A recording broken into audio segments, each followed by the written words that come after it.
Congressman Donald McEachin from Virginia's 4th District. Congressman, thanks for joining me. Tell me what went through your mind when you first saw those photos. Absolute disbelief. You know, Ralph and I got elected to the state senate in the same year, 2007, taking office in 2008. And I was shocked, dismayed, and hurt to see those photos. And of course, when I spoke to him on Friday night, he suggested, not suggested, he said that he was in it, and he said that he was sorry for it. And then to see him reverse course on Saturday was dismaying, to say the least. And in that press conference, he also had what you could call the Michael Jackson explanation.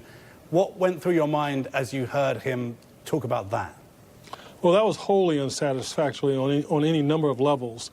First of all, you just admitted to doing blackface. So whether it was in a yearbook or in a dance contest, you did it. So he said that he had used face impersonating Michael Jackson, I think, at a party, right?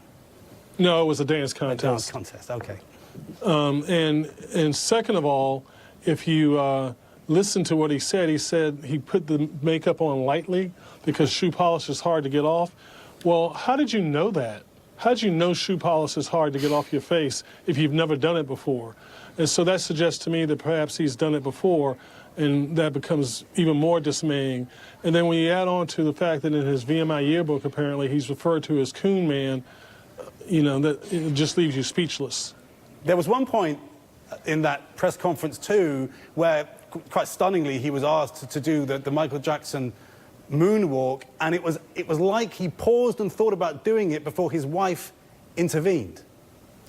Yes, yes. Of course, you know, I don't know what was going through Ralph's head at that time, and I certainly understand Pam's reluctance to have him do such a thing. But if he thought about it, then he certainly still does not understand the gravity of the situation. This is not something to make light of. This is not a joke. Yeah. Former Democratic Congressman Jim Moran is calling for forgiveness for Northam. Take a listen to what he said this morning. It is a rush to judgment before we know all of the facts. Even if the worst case scenario is true, George, I think there is an issue of redemption. He has the highest motivation imaginable to ensure that his legacy is not defined by a picture in his yearbook. I believe in second chances. Is there anything Northam could do, in your opinion, at all to win back voters' trust and remain in office?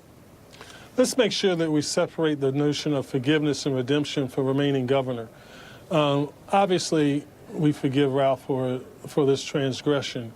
But the question right now is, can he lead us and can he help with the healing? I have the deepest respect for former Congressman Moran, but this is the 400th anniversary of Africans coming to Jamestown in chains. And we're going to commemorate that later on this year. And do we really want to have that picture, that juxtaposition, if you will, of Africans coming to our shores in chains and a governor in 2019 who misleads us and misdirects us about blackface? What would you say to him if he's watching? I'd say, Ralph, you know, I love you like a brother, but it's time for you to resign because it's time for you to think about what's best for the Commonwealth and what's best for the party, and that means resignation. Congressman Donald McEachin, thank you for your time.